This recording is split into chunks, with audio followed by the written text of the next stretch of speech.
موقفك كليبراليه. نلتزم. نعم، نلتزم فيه. تلتزمي. نعم. وفي الطياره نشيله. وفي الطياره تشيلي. 90% من السعوديات يشيلونه في الطياره، عارف ليش؟ لان احنا ما تربينا على انه الدين معامله.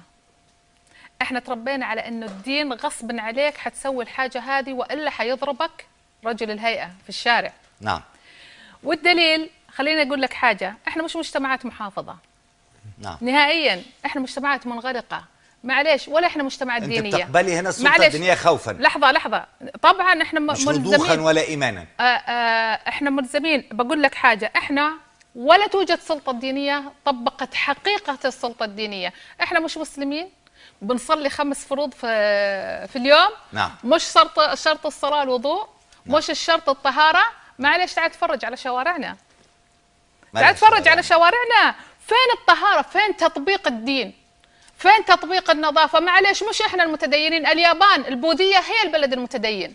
نعم. اذا تبغى تقيسها بالدين، لانها طبقت المعاملات. طيب انا اسف بس